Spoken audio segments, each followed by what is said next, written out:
పరమున చివరి దినమున నీ సన్నిధానంలో నిన్ను స్తుతించే ధన్యత భాగ్యము మాకు అందరికి దయచేసినందుకు లెక్కలేని స్తోత్రాలైనా. వాక్యమైన దేవా, మాతో మాట్లాడండి.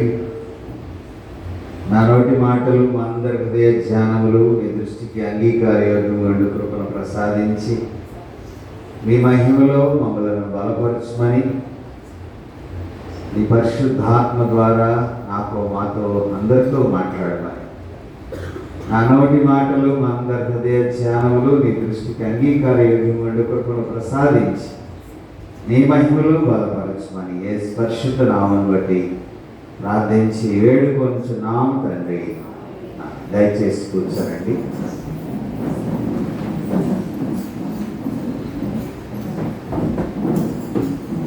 పెంతెకోస్తు తర్వాత మొదటి ఆదివారము ఈ దినము మరి ఏర్పాటు చేయబడినటువంటి పాఠ్యాంశము త్రిత్వము ప్రేమైక దైవ సహవాసం. త్రిత్వ ఆదివారము, Trinity, the divine communion of love. యెషయా గ్రంథము 48వ అధ్యాయము 12 నుంచి 17 వరకు మొదటి పాఠముగా, ఎఫెసీ పత్రిక 1వ అధ్యాయం 3 నుంచి 14 వరకు రెండవ పాఠముగా, యోహాను సువార్త 3వ అధ్యాయము 8 నుంచి 16 వరకు సువార్త 3వ పాఠముగా, తిరిగి 33వ దావీదు కీర్తన కొత్త ప్రచిత్రంగా మనము చదువుగా విన్నాము.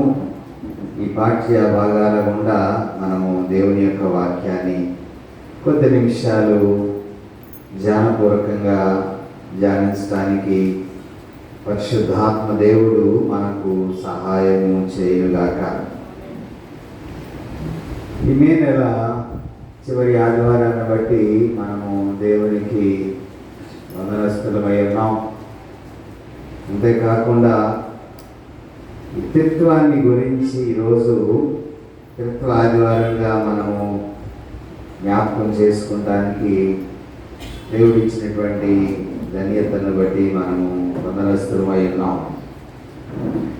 దేవుడు ఒక్కడే అనేటటువంటి విషయము మనకి పరిశుద్ధ గ్రంథము తెలియపరచబడటం గమనాలి. దేవుడు ఒక్కడే, త్రిత్వంలో ఏకత్వం కూడా ఒక్కటే అనేటటువంటి విషయము మనకు పరిశుద్ధ గ్రంథము తెలియపరచబడటం గమనాలి. త్రిత్వాన్ని గురించి పాత నిబంధన గ్రంథంలో ఆదికాండంలో మరి 1వ అధ్యాయము 26వ వచనంలో దేవుడు మన స్వరూపములో మన పోలికలో అనేటటువంటి మాట ద్వారా మన అనేటటువంటి మాటలో ఉన్నటువంటి ఒక గొప్పతనాన్ని తెలియపరిచేటటువంటి ఆ విషయాన్ని మనము గమనించాలి. మన అనేటటువంటి మాటలో త్రిత్వం ఉన్నది. మనము ఎక్కడ 2-3 కూడి నా నామమున ప్రార్థన చేయుదురో అక్కడ నేను ఉందునని దేవుడు వాగ్దానం ఇచ్చాడు. మనము అంటే ఈ మనము అనేటటువంటి సంఖ్య త్రిత్వాన్ని గురించినటువంటి మాటలుగా మనము జ్ఞాపకము చేసుకోవచ్చు. యోవేలు గ్రంథం 2వ అధ్యాయము 28వ వచనం ప్రకారంగా మనము పాత నిబంధనలో కుమారుడు మరియు పరిశుద్ధాత్మను గురించి తెలియచేయబడినటువంటి విషయాలను మనము పాత నిబంధన గ్రంథంలో కొన్ని వచనాల్లో యెషయా గ్రంథంలో కానీ, యోవేలు గ్రంథంలో కానీ, యెహెజ్కేలు గ్రంథంలో కానీ మనము చూడగలుగుతూ ఉన్నాం. ఈ మనము అనేటటువంటి మాటలో మరి ఇమిడి ఉన్నటువంటి సత్యం, 3 వ్యక్తులు త్రిత్వాన్ని గురించి తెలియచెప్పటలో ఒక ప్రత్యేకమైనటువంటి భావము లేక అంశంతో కూడినటువంటి ఆలోచన విధానాన్ని మనము గమనించగలిగినట్లయితే మనము క్రిస్మస్ సమయంలో లూకా సువార్తను మనం చూస్తాం. 1వ అధ్యాయములో గాబ్రియేలు దూత పరిశుద్ధాత్మను గురించి తెలియపరుస్తూ మరియమ్మతో మాట్లాడినటువంటి సందర్భాన్ని మనం చూస్తాం. పరిశుద్ధాత్మ ద్వారా తెలియపరిచినటువంటి మాటలు, పరిశుద్ధాత్మ ద్వారా జరగబోయేటటువంటి కార్యము, పరిశుద్ధాత్మ ద్వారా ఈ లోకానికి రానైనటువంటి రక్షణ గురించినటువంటి రక్షకుని గురించినటువంటి వర్తమానం, పరిశుద్ధాత్మ ద్వారా ఈ లోక రక్షణార్థమై ప్రభు రానైనటువంటి విషయాన్ని గాబ్రియేలు దూత ద్వారా తెలియపరచబడినటువంటి విధానము 1వ అధ్యాయము 35వ వచనంలో మనం చూస్తాం. అలాగే మత్తయి సువార్త 3వ అధ్యాయంలో కూడా మనం చూస్తున్నప్పుడు బాప్తిస్మిచ్చి యోహాను పరిశుద్ధాత్మను గురించి తెలియపరుస్తూ పరిశుద్ధాత్మ ద్వారా బాప్తిస్మాన్ని గురించి తెలియపరిచేటటువంటి మాటలు 3వ అధ్యాయంలో మనం చూస్తాం. అంటే క్రీస్తు వారి బాప్తిస్మం పొందేటటువంటి సమయంలో త్రిత్వాన్ని గురించినటువంటి ఉనికిని గురించినటువంటి మాటలు మనము మత్తయి సువార్త 3వ అధ్యాయంలో మనము చూడగలుగుతున్నాం. త్రిత్వములో ఉన్నటువంటి ఔన్నత్యం, నా వెనుక వచ్చేవాడు శక్తిమంతుడు, ఆయన చెప్పులను ఇప్పుటకు కూడా నేను పాత్రుడు, నేనైతే నీళ్లతో బాప్తిస్మిస్తాను, ఆయనైతే అగ్నితో మీకు బాప్తిస్మిస్తాడు. అగ్ని దేనికి సూచనగా కనిపిస్తా ఉన్నదంటే ఇక్కడ పరిశుద్ధాత్మకు సూచనగా కనిపిస్తా ఉన్నది. నీళ్లతో బాప్తిస్మిచ్చినప్పుడు ఆ నీళ్ల ద్వారా కలిగేటటువంటి ఒక మార్పు లేక రూపాంతరం లేక పరిశుద్ధాత్మ శక్తి ద్వారా జరిగించబడేటటువంటి విషయాలను మనం మత్తయి సువార్తికుడు మనకి 3వ అధ్యాయంలో తెలియపరుస్తున్నాడు. అలాగే యేసు ప్రభు వారి శిష్యులతో మాట్లాడుతున్నటువంటి సందర్భంలో రూపాంతర అనుభవాన్ని గురించి తెలియచెప్తున్నటువంటి సందర్భంలో ఆయన మరి వారైతే ఏమని మాట్లాడతారంటే, మీ వైపు ఒకరు, కుడివైపు ఒకరు, ఎడమవైపు ఉండాలని వారు కోరుకుంటున్నప్పుడు అది నా తండ్రి చేతిలో ఉన్నది కానీ నా చిత్తంలో లేదని ప్రభువారు మాట్లాడుతూ మరి పరలోకంలో జరిగించబడేటటువంటి కార్యాలను భూలోకంలో తెలియపరిచేటటువంటి విషయాలను శిష్యులు సునాయాసంగా మాట్లాడుతున్నప్పటికీ పరిశుద్ధాత్మ ద్వారా జరిగించబడేటటువంటి కార్యాల గురించి రూపాంతర అనుభవంలో మత్తయి సువార్త 28వ అధ్యాయము 19వ వచనంలో మనం చూస్తాం. ఆ రూపాంతరము ద్వారా జరగబోయేటటువంటిది, నేను తాగబోయేది మీరు తాగగలరా, నేను పొందబోయేది మీరు పొందగలరా అని అంటే వాళ్ళు సునాయాసంగా మాట్లాడుతున్నారు. కానీ ప్రభువారు పరిశుద్ధాత్మ ద్వారా త్రిత్వంలో జరగనైనటువంటి కార్యాన్ని గురించి ప్రభు మాట్లాడుతుంటే వారైతే శిష్యులు చాలా తేలిగ్గా మాట్లాడగలిగారు. అయితే దేవుని యొక్క కృప మరి మనము జ్ఞాపకం చేసుకోవాలి. ఈ త్రిత్వము దేవుని యొక్క ప్రేమను తెలియచేసేటటువంటి విధానాన్ని మరి ఇక్కడ మనము చూడగలుగుతున్నాం. అపోస్తలుల యొక్క బోధనలో కానీ అపోస్తలుల యొక్క పరిచర్యలో కానీ త్రిత్వ అనుభవాన్ని గురించినటువంటి మాటల విషయంలో కానీ మనము గమనించగలిగినటువంటి కొన్ని ప్రాముఖ్యమైనటువంటి విషయాలను మనము జ్ఞాపకం చేసుకుంటూ ఉన్నప్పుడు త్రిత్వము మరి ప్రేమ సమాజంగా అభివర్ణించబడేటటువంటి ఒక మరి ప్రత్యేకమైన గుంపుగా పరిశుద్ధ గ్రంథంలో మనం ఇక్కడ తప్పకుండా జ్ఞాపకము చేసుకొనవలసినటువంటి వారమై ఉన్నాం. ఈ త్రిత్వ సిద్ధాంతం అనేది కేవలము ఒక బోధకు పరిమితము కాదు, కానీ అది మానవ జీవితంలో దేవుడు జరిగించేటటువంటి ఒక ప్రత్యేకమైన ప్రక్రియగా ఇక్కడ మరి తెలియపరచబడుతున్న విధానాన్ని మనం చూస్తూ ఉన్నాం.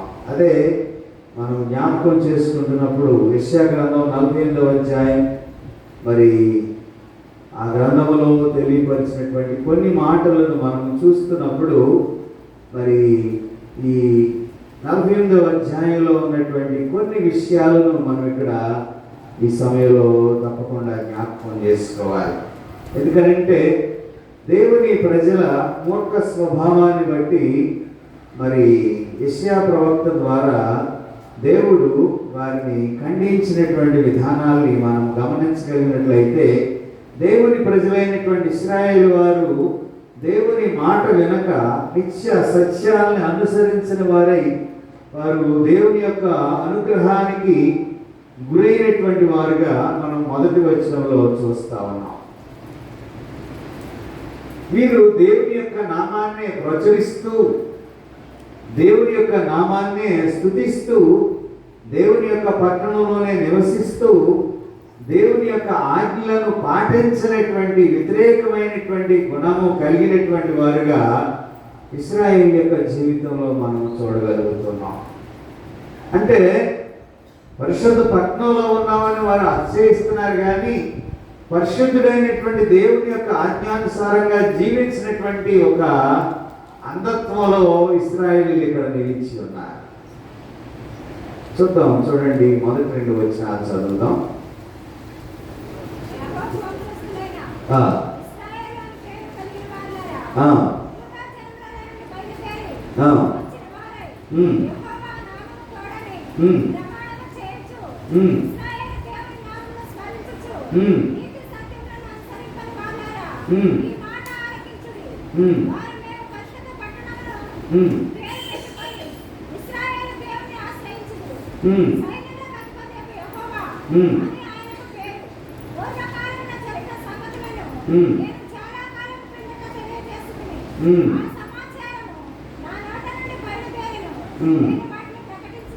చాలా ఇక్కడ మనం గమనిస్తే దేవుని ప్రజలైనటువంటి వారు ఏ విధమైనటువంటి మూర్ఖత్వంలో ఉన్నారో ఇక్కడ మనము ప్రారంభంలో చూస్తా ఉన్నాం. అధ్యాయంలో అంటే మనం చదువుకుంది 12వ వచనం అయినప్పటికీ ఈ అధ్యాయంలో ఉన్నటువంటి ఉద్దేశాన్ని మనం జ్ఞాపకం చేసుకుని ముందుకు వెళితే, మరి దేవుని యొక్క ప్రజలని పిలువబడేటటువంటి వారు ఎటువంటి మూర్ఖత్వంలో ఉన్నారని అంటే, మరి భయంకరమైనటువంటి మూర్ఖత్వంలో ఉన్నారు. అందుకనే వారు దేవుని యొక్క ప్రజలుగా పిలువబడుచున్నప్పటికీ వారి హృదయాల్లో ఉన్నటువంటి విగ్రహ స్వభావాన్ని గురించి యెషయా ప్రవక్త ద్వారా మరి వారిని గద్దిస్తూ, ఇప్పుడు మనము 12వ వచనంలోకి వస్తే, మరి 12వ వచనంలో ఏమని వ్రాయబడి ఉందంటే, దేవుని ప్రజలకు విమోచనం గురించినటువంటి వాగ్దానాన్ని తెలియపరిచేటటువంటి దేవుని యొక్క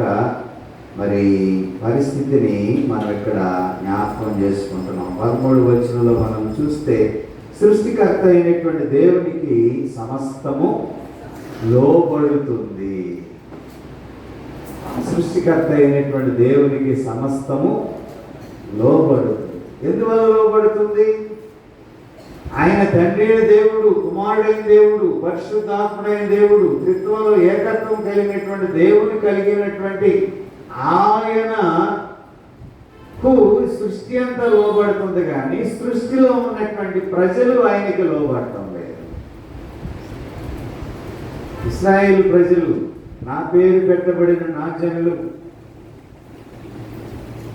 నా పేరు పెట్టబడినటువంటి నా జనులు, మనము దినవృత్తాంతాల గ్రంథంలో మనం చూస్తాం.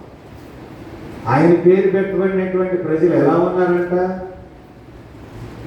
లోబడనటువంటి ప్రజలుగా ఉన్నారు, తిరుగుబాటు చేసే ప్రజలుగా ఉన్నారు, దేవుని మాటకు విధేయులుగా లేనటువంటి వారుగా ఉన్నారు. కాబట్టి దేవుని మాటను ఆలకించి ఆ విధంగా నడుచుకోవాలి అని ఇక్కడ జ్ఞాపకం చేయబడుతుంది. 14వ వచనంలో మనం చూస్తాం, కోరేషును దేవుడు ఏర్పరచుకొని బబులోనీయులకు వ్యతిరేకంగా ఇక్కడ పంపిస్తాం. కోరేషు అన్యరాజు, కానీ కోరేషు దేవుడు ఎన్నిక చేసుకున్నాడు. ఎందుకంటే దేవుని ప్రజలైన వారి మీద పరిపాలకుడుగా వారిని నియమించి వారిని నడిపించడానికి కోరేషును దేవుడు ఏర్పరుచుకున్నాడు. కోరేషు ద్వారా దేవుడు కొన్ని కార్యాలు జరిగించడానికి అక్కడ ఇశ్రాయేలు జీవితంలో ఆయన ఆశ్చర్యాన్ని కలిగించేటటువంటి దేవుడుగా, ఆయన ద్వారానే బబులోను నుండి తన ప్రజలను విడుదల చేసి సంకల్పించి దేవుడు తన ప్రజలను నడవలసినటువంటి త్రోవను నడిపిస్తానని దేవుడు వారికి వాగ్దానం ఇస్తున్నాడు. అంతేకాకుండా దేవుని ఆజ్ఞలు గైకొని వాటి ప్రకారం జీవించేటటువంటి వారు క్షేమదాయకమైన స్థితిలో ఉంటారని కూడా దేవుని యొక్క ప్రవక్త ద్వారా దేవుడు హెచ్చరిక చేస్తా ఉన్నాడు. ఎందుకంటే దేవుని యొక్క ప్రజలైనటువంటి వారు ఆయనకు మరి విరుద్ధంగా నడుస్తున్నప్పుడు దేవుడు సహనముతో, దేవుడు ఓపిక కలిగి ఆయన ప్రజలైనటువంటి వారిని ఇంకా ఇంకా మారుతారని ఆయన ఎదురు చూస్తూ ఉన్నాడు. ఇంకా మరి ప్రభు సహనంతో వారి వైపు చూస్తూ ఉన్నాడు. మనం ఇంకా కొంచెం ముందుకు వెళ్ళి మరి 17వ వచనం నుంచి చూద్దాం ఒకసారి.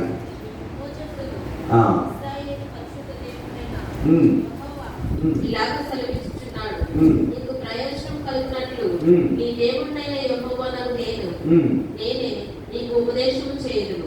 నీవు నడవలసిన త్రోవను నిన్ను నడిపించుదును.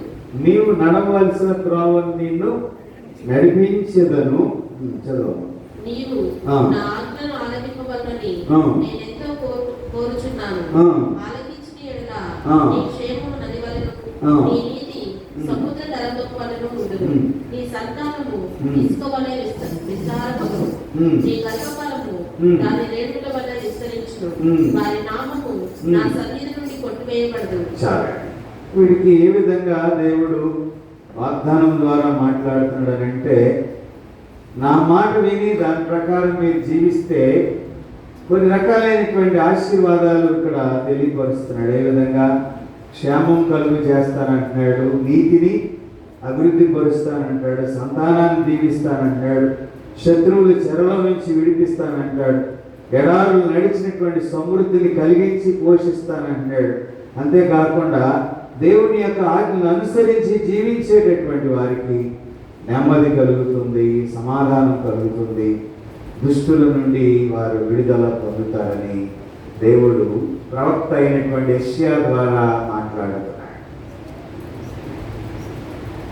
ముందు వచనంలో మనము ప్రారంభంలో 48వ అధ్యాయంలో మనం చూస్తున్నప్పుడు దేవునికి విరుద్ధమైనటువంటి కార్యాలు జరిగిస్తూ దేవుని యొక్క సన్నిధిలో ఉండవలసినటువంటి వారు, దేవుని యొక్క సన్నిధిలో క్షేమంగా ఉన్నాం కదా అని అనుకున్నటువంటి ప్రజలైనటువంటి వారు దేవునికి విరుద్ధమైనటువంటి త్రోవలో నడుస్తూ వారి ఇష్టానుసారంగా జీవిస్తూ వారు మరి మేము క్షేమంగా ఉన్నామని అనుకుంటున్నారు, కానీ వారు అన్య విగ్రహాల వైపు నడిచినటువంటి వారుగా ఉన్నారు. కాబట్టి వారి స్థితిగతులను దేవుడు పరిశీలించి దేవుని యొక్క ప్రజలైనటువంటి వారి కొరకు ఇంకా ఇంకా ఇంకా ఇంకా ఆయన ఎదురు చూస్తూ వారు ఇంకా మారుతారని ఆయన మరి తన యొక్క ప్రవక్త ద్వారా దేవుడు వారితో మాట్లాడుతున్నటువంటి విధానాన్ని ఈ 48వ అధ్యాయంలో మనము చివరి భాగంలో మనం చూస్తూ ఉన్నాం. చదువుకున్నటువంటి 2వ పాఠ్య భాగము ఎఫెసీ పత్రికలో మనం 1వ అధ్యాయము 3 నుంచి 14వ వచనంలో మనము చదవబడినటువంటి వాక్య భాగంలో మనం గమనించగలిగినట్లయితే ఈ పత్రికలో పౌలు చాలా చాలా విషయాలను మరి చక్కగా తెలియజెప్తా ఉన్నాడు. ఆ చెప్పేటటువంటి విషయాల్ని ఎఫెసీ సంఘం సరిగా అర్థం చేసుకుంటుందో లేదో కూడా పరిశీలన చేయవలసినటువంటి వారమై ఉన్నాం. ఎందుకనంటే ఆశీర్వాదాలు, కృపావరాలు ఒకదాని తర్వాత ఒకటి దేవుడు అనుగ్రహించేటటువంటివి. కాబట్టి దేవుని ఎడల మనము ఏ విధమైనటువంటి కృతజ్ఞత భావాన్ని పెంపొందించుకుంటున్నాం అనేటటువంటి విషయాలను ఇక్కడ తెలియపరుస్తూ, క్రైస్తవులైనటువంటి వారు దేవుని చేత ఏర్పరచబడిన వారనియు, అంతేకాకుండా మరి వారు ఏర్పాటు చేయటంలో దేవుని యొక్క సంకల్పము ఇక్కడ స్పష్టంగా కనిపిస్తున్నట్లుగా మరి పౌలు ఎఫెసీ సంఘానికి తెలియపరుస్తున్నాడు. క్రైస్తవులుగా పిలువబడేటటువంటి వారు పరిశుద్ధంగా జీవించాలి, మరి ఒక మెచ్యూరిటీ కలిగి ఉండాలి, ఒక పరిపక్వత కలిగి ఉండాలి, దేవుని చేత ఏర్పరచబడిన వారని వారు గుర్తించాలి, దేవుడు వారి జీవితంలో కార్యాలు జరిగిస్తాడని కూడా వారు గుర్తించవలసినటువంటి వారై ఉన్నారని విషయాన్ని ఇక్కడ తెలియపరుస్తూ, మరి మనము దేవుని పిల్లలుగా ఉన్నప్పుడు, దేవుని పిల్లలుగా దేవుడు మనల్ని ఏర్పాటు చేసుకున్నప్పుడు పరలోక దీవెనల ద్వారా శాంతి సమాధానాలతో మనం ఈ లోకంలో నడిపించబడుతున్నాం అనేటటువంటి ఉద్దేశాన్ని ఇక్కడ పౌలు తెలియచెప్తూ వారికి ఏమని తెలియచెప్తున్నాడు అని అంటే, పరిశుద్ధులుగాను నిర్దోషులుగాను ఉండి నిమిత్తము మిమ్ములను దేవుడు ఏర్పరచుకున్నాడు. పరిశుద్ధులుగాను నిర్దోషులుగాను ఉండుటకు దేవుడు ఆనాటి ఎఫెసీ సంఘంలో ఉన్నటువంటి సంఘ సభ్యులను ఏర్పరచుకున్నాడు. అంతేకాకుండా లోకములో మీరు ప్రత్యేకించబడిన వారిగా జీవించాలని ఎఫెసీ సంఘానికి పౌలు తెలియచెప్తున్నాడు. ప్రత్యేకంగా జీవించాలని అంటే పరిశుద్ధతలో కూడా మన మాట యందు, మన ప్రవర్తన యందు, మన ఆలోచన యందు, మన స్థితిగతుల యందు, మన నోటి ద్వారా జరిగించబడేటటువంటి ప్రతి మాటలోనూ దేవునికి జవాబుదారులుగా ఉన్నాము అనేటటువంటి విషయాన్ని ఇక్కడ పౌలు ఎఫెసీ సంఘానికి తెలియపరుస్తున్నాడు. అంతేకాకుండా మనం ఎలా పిలువబడ్డామనంటే దేవుని యొక్క దయా సంకల్పము ద్వారా మనము పిలువబడినటువంటి వారు. దేవుని యొక్క దయా సంకల్పం లేకుండా మనము పిలువబడలేదు. విశ్వాసులుగా ఉండేటటువంటి వారు దేవుని యొక్క దయా సంకల్పంలో నడిపించబడేటటువంటి వారంగా ఉన్నాం. చదవండి, 6వ వచనం చదవండి.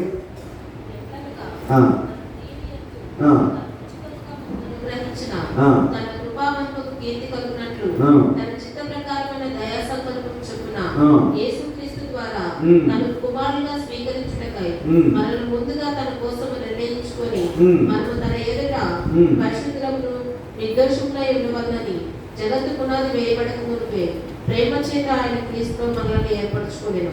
చాలండి, ఇక్కడ మనం గమనించగలిగినట్లయితే దేవుడు మనలను దత్తత తీసుకున్నాడు. ఎడాప్షన్, దత్తపుత్రులము, కుమారులుగా కుమార్తెలుగా ఉండటకు మనము పిలువబడినటువంటి వారు దత్తపుత్రులమై ఉన్నాం. అంటే ఇక్కడ దత్తపుత్రత్వంలో మరి కన్నబిడ్డల కంటే ఎక్కువ ప్రేమ కలిగినటువంటి వారమై ఉన్నాం. దత్తపుత్రుడిని తండ్రిలా చూసుకుంటాడు, చాలా ప్రేమగా చూసుకుంటాడు. ఎందుకనంటే బిడ్డలు లేనటువంటి స్థితిలో దత్తత తీసుకున్నటువంటి ఆ తండ్రి ఆ బిడ్డ మీద ఏ విధమైనటువంటి ప్రేమ కలిగి ఉంటాడో మనం కూడా క్రీస్తు ప్రేమలో మనమందరము కుమారులుగా కుమార్తెలుగా ఉండటకు దేవుని యొక్క దయా సంకల్పం చొప్పున పిలువబడినటువంటి వారమై ఉన్నాం. ఇక్కడ ఎఫెసీ సంఘానికి పౌలు అదే గుర్తు చేస్తున్నాడు.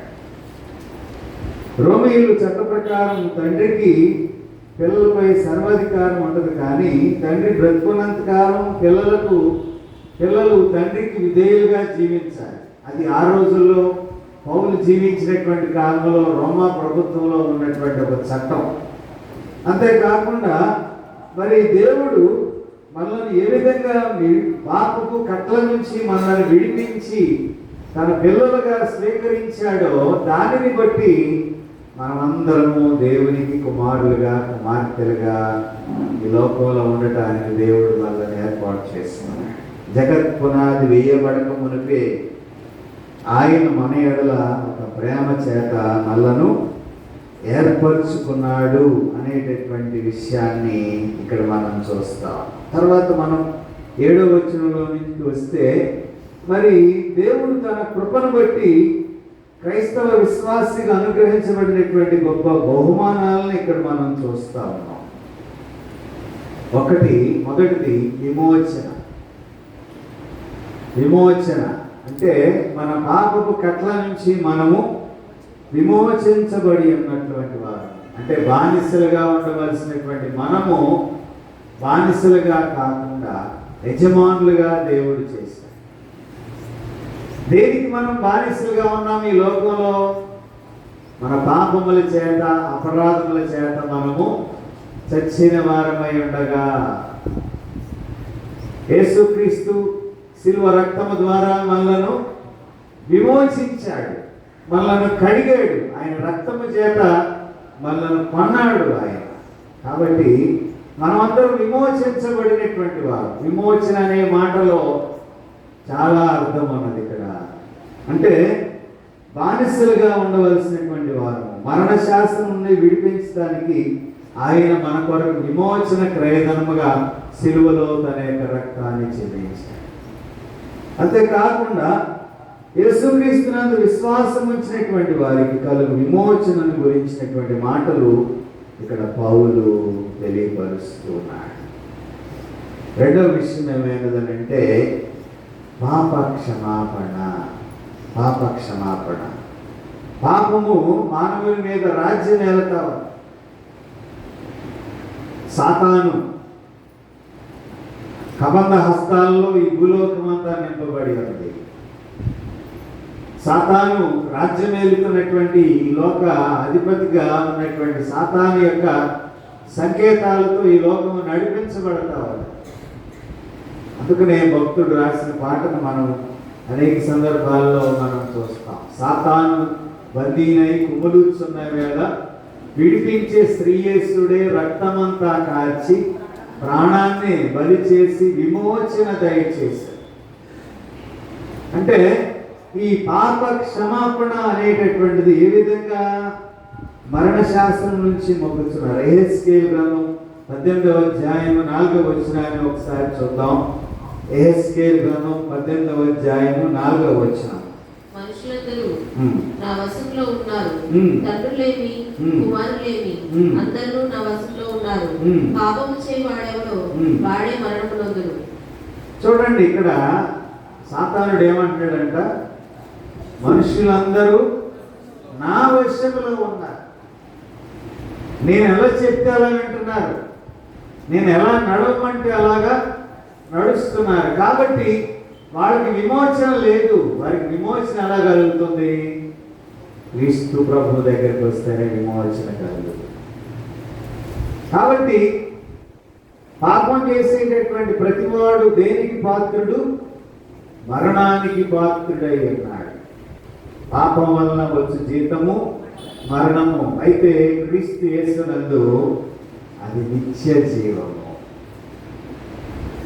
పాపము ద్వారా మనిషి, ఈ పాపము ద్వారానే, అందుకనే మాసలమణయ్య గారు రాసినటువంటి బాసిలకు సిలువలో పాప క్షమ అనేటటువంటి పాటలో పాపము చేసి గడించితి మరణం శాపమేగాన నర్జించినది కాపరివైనను రోచితివే అనే వచనంలో మనం చూస్తే పాపం ద్వారా మనిషి సంపాదించుకున్నది ఏమిటంటే మరణాన్ని సంపాదించుకున్నాడు. మరణ శాసనము హెబ్రీయులకు రాసిన పత్రికలో మనం చూస్తాం.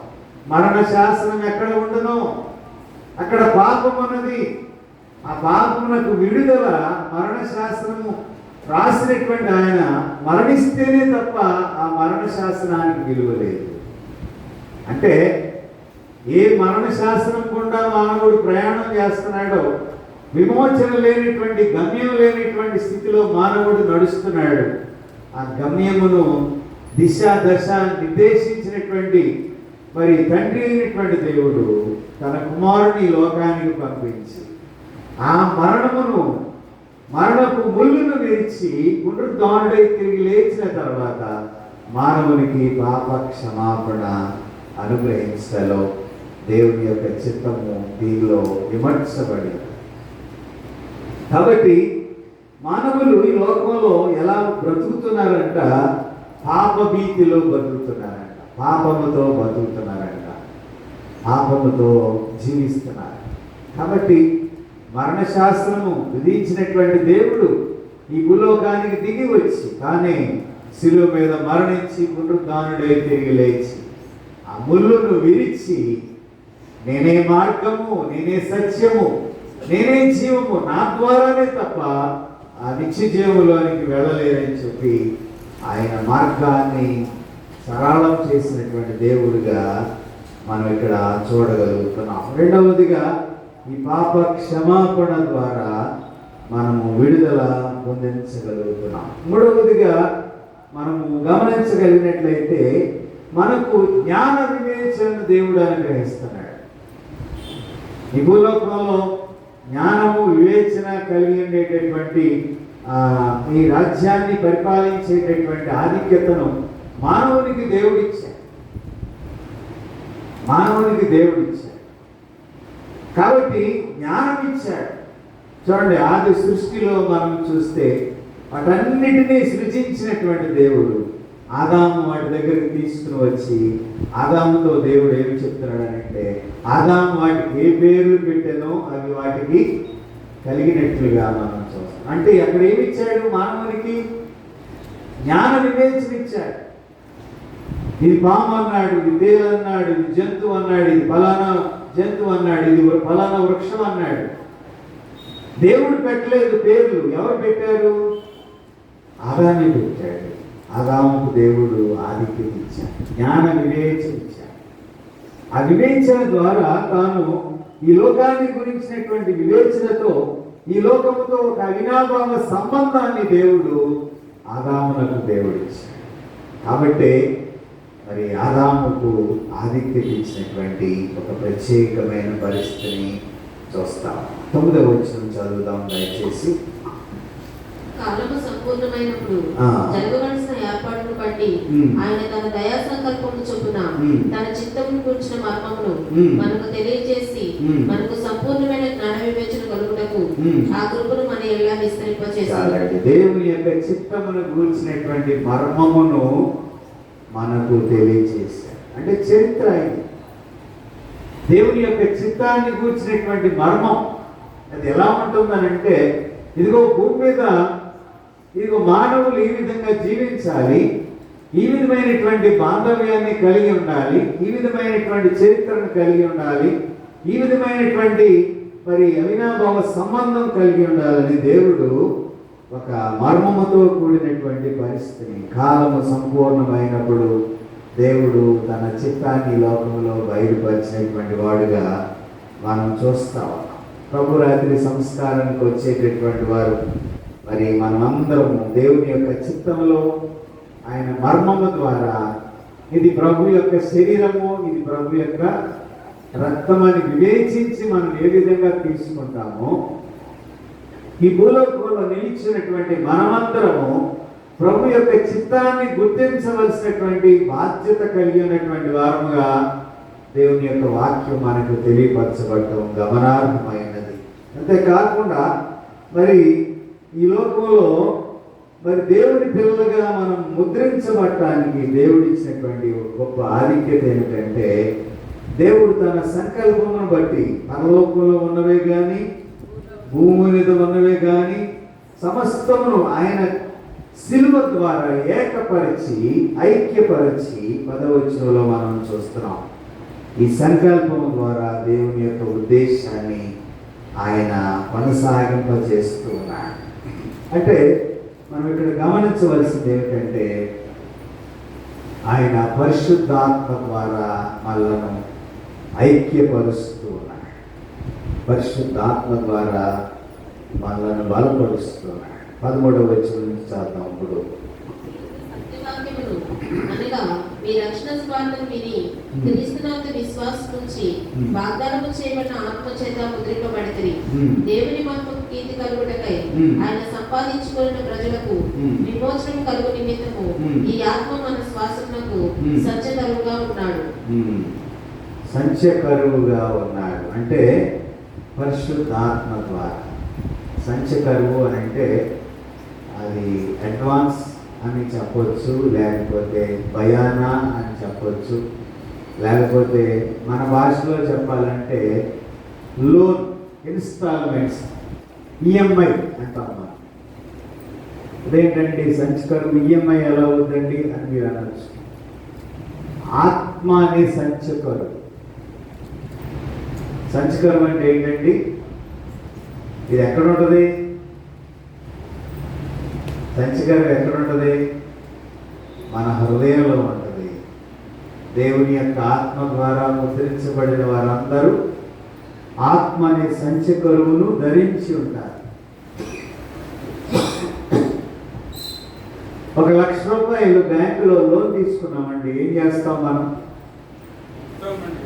Instalments, EMI. 7 సంవత్సరాలని, 5 సంవత్సరాలని, 2 సంవత్సరాలని, 6 నెలలని, సంవత్సరం అని మనం ఇన్స్టాల్మెంట్స్ కట్టుకుంటాం. ఈఎంఐ చెల్లించిన తర్వాత ఏమైపోతుంది? ఆ అప్పు ఏమైపోద్దండి? క్లియర్ అయిపోద్ది.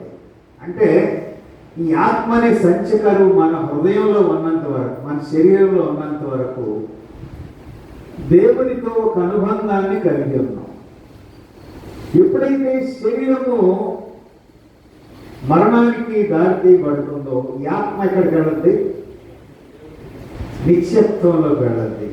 శరీరానికి చావు ఉంది కానీ ఆత్మకి చావు లేదు. అంటే ఇన్స్టాల్మెంట్స్ తీర్చబడిన తర్వాత మన ఈఎంఐ ఇది కట్టిన తర్వాత ఏ విధంగా మనం క్లియర్ చేయబడతామో, ఈ ఆత్మ అనేటటువంటి సంచకరు మనలో ఉన్నంత వరకు దైవ సంబంధమైనటువంటి ఆలోచనలతో ఈ శరీరం నింపబడటానికి రోమాపత్రిక 8వ అధ్యాయాన్ని మనం చదువుకోవాలి.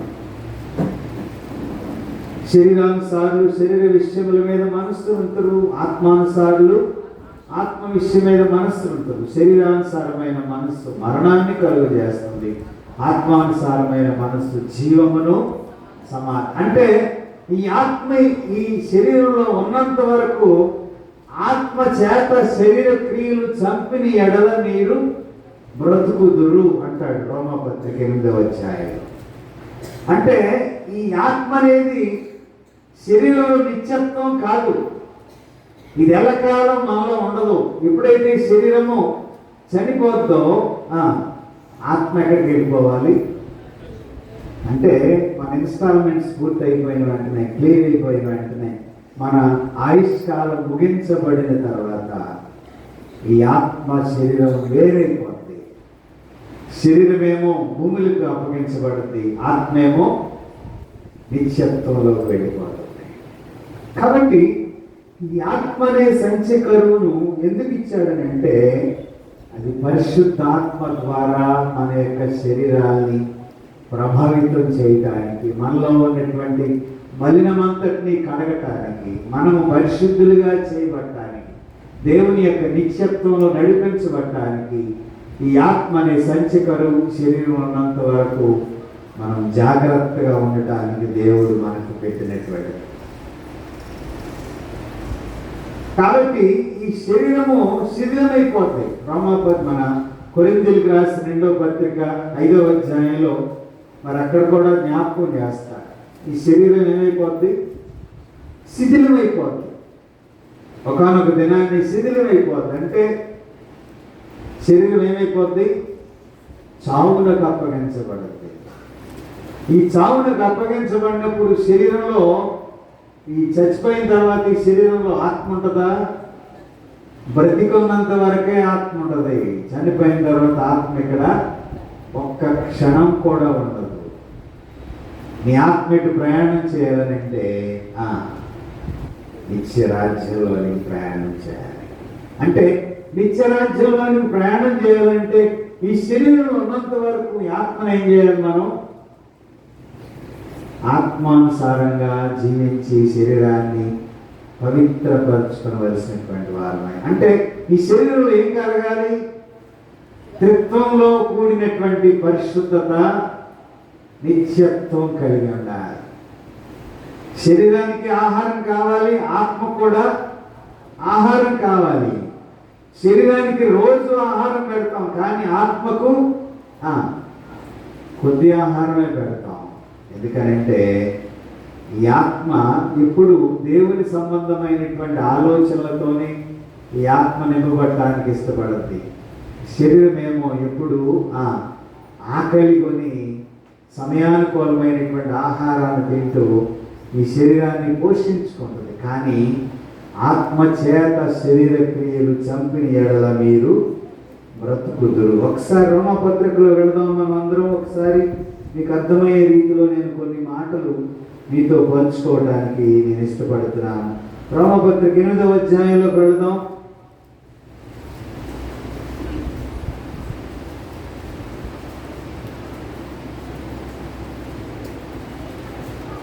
మూడవ వచనం నుంచి చదువుదాం. శరీరమును అనుసరింపక ఆత్మను అనుసరించే నడుచుకొని మనయందు ధర్మశాస్త్ర సంబంధమైన నీతి విధి నెరవేర్చబడవలనని పాప పరిహారం నిమిత్తము దేవుడు తన సొంత కుమారుని పాప శరీరాకారంతో పంపి ఆయన శరీరమందు పాపములకు శిక్ష విధించను. శరీరానుసారమైన శరీర విషయముల మీద మనస్సు నుంచురు, ఆత్మానుసారులు ఆత్మ విషయముల మీద మనస్సు నుంచురు. శరీరానుసారమైన మనస్సు మరణము, ఆత్మానుసారమైన మనస్సు జీవమును సమాధానమై ఉన్నది. ఎలయనగా శరీరానుసారమైన మనస్సు దేవునికి విరోధమై ఉన్నది, అది దేవుని ధర్మశాస్త్రములకు లోబడదు, ఏ మాత్రమును లోబడనేరదు. కాగా శరీర స్వభావం గలవారు దేవుని సంతోషపరచనేరరు. దేవుని ఆత్మ మీలో నివసించి ఉన్న యెడల మీరు ఆత్మ స్వభావం గలవారే గాని శరీర స్వభావం గలవారు కారు. ఎవడైనను క్రీస్తు ఆత్మ లేని వాడైతే వాడాయన వాడు కాడు. 12వ వచనం కూడా చదువుదామండి. కాబట్టి సహోదరులారా, శరీరానుసారంగా ప్రవర్తించుటకు మనము శరీరమునకు రుణస్థులము కాము. మీరు శరీరానుసారంగా ప్రవర్తించిన యెడల సావవలసిన వారై ఉందురు గాని ఆత్మ చేత శారీర క్రియలను చంపిన యెడల జీవించెదరు. దేవుని ఆత్మ చేత ఎందరు నడిపింపబడుదురో వారందరూ దేవుని కుమారులై ఉందురు. చాలండి. ఇప్పుడు నేను చెప్పినటువంటి దానికి అనుబంధమైనటువంటి వాక్యం ఇది. శరీరం ఎప్పుడు పోరాడుతూ ఉంటుంది. దేని కొరకు? శరీరానుసారమైన క్రియల కొరకు. సాతాను ఆధిపత్యంలో ఉంది శరీరం. ఆత్మ ఎవరి ఆధిపత్యం ఉంది? దేవుని ఆధిపత్యం ఉంది. కాబట్టి ఆత్మ పోరాటం అంతా ఏమిటంటే, నువ్వు సరిగ్గా లేకపోతే నువ్వు నరకానికి వెళతావు, నువ్వు సరిగ్గా లేకపోతే అగ్నిగుండంలో ఉంటావు, నువ్వు సరిగ్గా ప్రవర్తించకపోతే నువ్వు ఎక్కడ ఉంటావు? నరకంలో ఉంటావు, పరలోకంలో ఉంటావు. కాబట్టి ఆత్మ చేత శరీర క్రియలు చంపిన యెడల మీరు బ్రతుకుదురు. పౌలు వేదాంతంలో ఇక్కడ పరిశుద్ధాత్మ చేత ముద్రించబడటం అని అంటే, మనము అన్ని జనుల వలె కాకుండా ఆత్మనే స్వాస్యమును సంచకరువుగా ఆయన మనకి ఇచ్చాడు. ఈ సంచకరువుగా ఇచ్చినటువంటి ఈ ఆత్మ ద్వారా మనం చేయవలసిన పనులు ఏమైనవారంటే, మనము శరీరానుసారంగా జీవించవలసిన వారము కాము, ఆత్మానుసారంగా జీవించవలసినటువంటి వారమై. శరీరానుసారంగా జీవిస్తే మనము మరణించవలసినటువంటి వారు, కానీ ఆత్మానుసారంగా జీవిస్తే మనము దేవుని పిల్లలుగా ఈ లోకంలో జీవించేటటువంటి ధన్యతను పరిశుద్ధాత్మ దేవుడు మనకు అనుగ్రహిస్తాడు. సువార్త పాఠంలో పెడదాం. యోహాను సువార్త 3వ అధ్యాయంలో 8 నుంచి 16 వరకు మనము చదువుకునేటువంటి భాగంలో ఇక్కడ నికోదేముతో ప్రభు మాట్లాడుతూ ఉన్నారు. కొత్తగా జన్మించాలి అని అంటే నీటి చేత ఆత్మ చేత మరి నడిపించబడే విధానాన్ని ప్రభువారు నికోదేముకు తెలియపరిచారు. కొత్తగా జన్మించాలనంటే ప్రభు చెప్పినటువంటి మాట ఏమిటంటే, ఒకడు నీటి మూలంగాను ఆత్మ మూలంగాను, అందరూ నీటి మూలంగా జన్మిస్తున్నాం, కానీ ఆత్మ మూలంగా జన్మించేటటువంటి జవాబుదారీతనము ప్రభు ఎదుట మనము చెప్పవలసినటువంటి వారమే. దాని గురించి ఇక్కడ మనం తెలియపరుస్తూ, మరి గాలిని గురించి తెలియపరుస్తూ, గాలి యొక్క శబ్దం వింటావే కానీ గాలి నీవు చూడవు అని మాట్లాడు. ఈ గాలిలోనే దేవుడు పరిశుద్ధాత్మను మన కొరకు నింపి ఉన్నాడు. అది ఎక్కడి నుంచి వస్తుందో ఎక్కడికి పోతుందో ఎవరికి తెలియదు. కానీ గాలిని చూడలేకపోవచ్చు, కానీ మరి దేవుని యొక్క ఆత్మ ఒక వ్యక్తి జీవితంలో ఏ విధమైనటువంటి ప్రక్రియను జరిగిస్తాము. దేవుని యొక్క ఆత్మ అనేటటువంటి ఆ వెలుగు లేక గాలి మనల్ని ఏ విధంగా నడిపిస్తా ఉన్నదనంటే, మనను దేవుని యొక్క పిల్లలుగా నడిపించబడతాము. చూడండి 14వ వచనాన్ని చూద్దాం. 3వ అధ్యాయం యోహాను సువార్త. మోషే సర్పమును ఎలాగూ ఎత్తెనో అలాగే విశ్వసించు ప్రతివాడును నశింపక ఆయన ద్వారా నిత్య జీవం పొందినట్లు మనుష్య కుమారుడు ఎత్తబడవలెను. మనుష్య కుమారుడు ఎత్తబడవలను. యోహాను పాత నిబంధన గ్రంథంలో మోషే ఇత్తడి సర్పాన్ని ఎత్తినప్పుడు ఇశ్రాయేలు రక్షింపబడ్డారు. సంఖ్యాకాండం 21వ అధ్యాయంలో రాయబడి ఉంది. ఆ ఇత్తడి సర్పాన్ని చూసిన వారందరూ బ్రతికినట్లుగా మనం చూస్తాం. అలాగే ఇత్తడి సర్పము విశ్వాసంతో చూసినటువంటి ఇశ్రాయేలీలు మరణం నుంచి రక్షింపబడ్డారు. కానీ పాపులు రక్షణ పొందటానికి మనుష్య కుమారుడు ఎత్తబడాలి. అంటే క్రీస్తు ప్రభు మన కొరకు ఎత్తబడాలి. అంటే యేసుక్రీస్తు శిలువపై మరణించి ఆ శిలువను జయించి పునరుద్ధానుడై తిరిగి లేచుట ద్వారా యోహాను సువార్త 14వ అధ్యాయంలో చెప్పినటువంటి ఆంతర్యం, నేనుండు చోటులో మీరును ఉండులాగున మీ కొరకు నేను స్థలము సిద్ధపరచడానికి వెళుతున్నాను. నేనుండే చోటు అది ఎలా ఉంటుంది అని అంటే, అది భూలోక సంబంధమైనటువంటి చోటు కాదు, అది పరలోక సంబంధమైనటువంటి స్థలం. అది పరిశుద్ధాత్మతో నింపబడినటువంటి స్థలం. యేసునందు విశ్వసించిన వారందరూ ఆ స్థలానికి నడిపించబడతారు.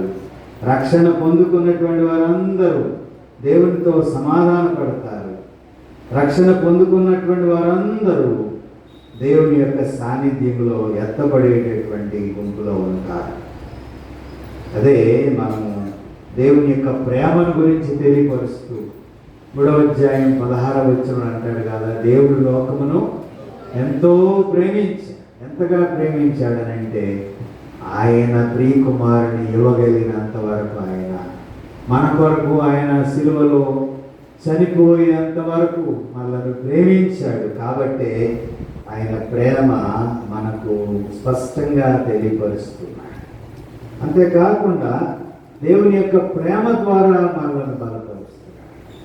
చివరిగా 33వ దావీదు కీర్తన మనము చూసినట్లయితే, దేవునికి స్తుతిగానము చేయడం మంచిది, శ్రేయస్కరము అని దావీదు ఇక్కడ 33వ కీర్తనలో జ్ఞాపకం చేస్తాం.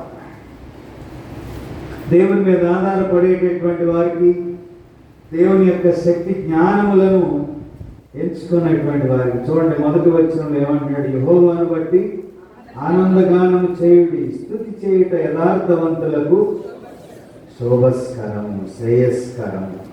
అంటే దావీదు ఇక్కడ సంగీత వాద్యముల ప్రస్తావన తీసుకుని వచ్చి ఆ వాక్యము ద్వారా, సంగీత నాదముల ద్వారా దేవుని స్తుతించుట మంచిది అనేటటువంటి ఒక నిర్వచనాన్ని తెలియపరుస్తూ, దేవుని యొక్క వాక్యం కూడా యథార్థమైనదిగా, విశ్వసించదగినదిగా, అది మనుషుల ఎదుట ఏ విధంగా ఉంటుందనంటే, మనుషులైతే అబద్ధాలాడి రకరకాలుగా దేవునికి విరుద్ధంగా జీవిస్తారు, కానీ దేవుని పిల్లలైతే యథార్థంగా జీవిస్తారు అనేటటువంటి విషయాన్ని ఇక్కడ తెలియపరచడానికి దావీదు ఇష్టపడతా ఉన్నాడు.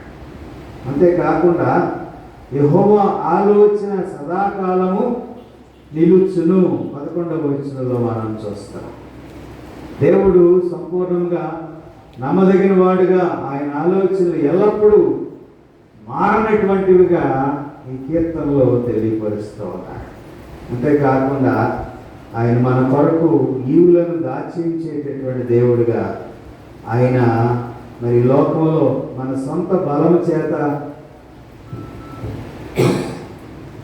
గుర్రముల బలము చేత మనము దేన్ని సంపాదించుకోలేము, కానీ దేవుని మీద ఆధారపడినటువంటి వారిని దేవుడు తప్పకుండా కాపాడుతాడు అనేటటువంటి విషయాన్ని ఈ 33వ కీర్తనలో జ్ఞాపకం చేస్తున్నాడు. దేవుని వల్లనే మనము పరిపూర్ణమైనటువంటి భద్రతను పొందుతాం. దేవుడు మనలను కాపాడుతాడు.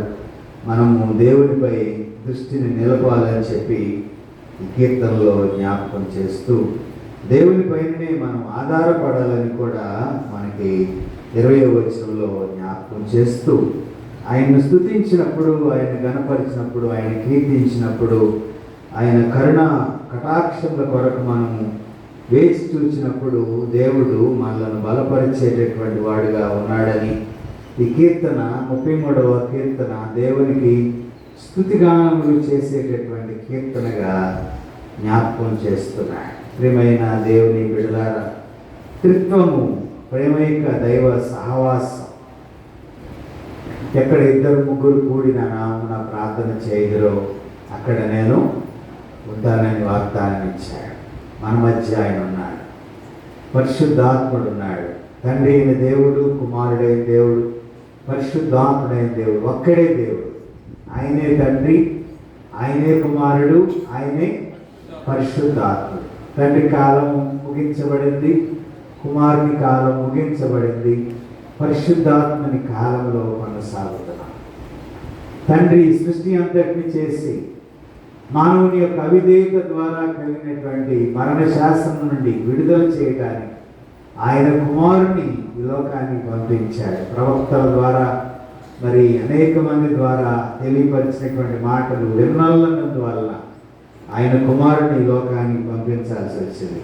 ఆయన కుమారుని కూడా మన కొరకు సిలువలో మరణించేంత వరకు ప్రభు మరి ఆయన చిత్తములో ఇష్టమైనందువలన ఆయన మన కొరకు సిలువ మీద మరణించిన తర్వాత ఆయన తిరిగి ఆరోహణమై వెళుతూ మనందరికీ ఆయన పరిశుద్ధాత్మను అనుగ్రహించాడు.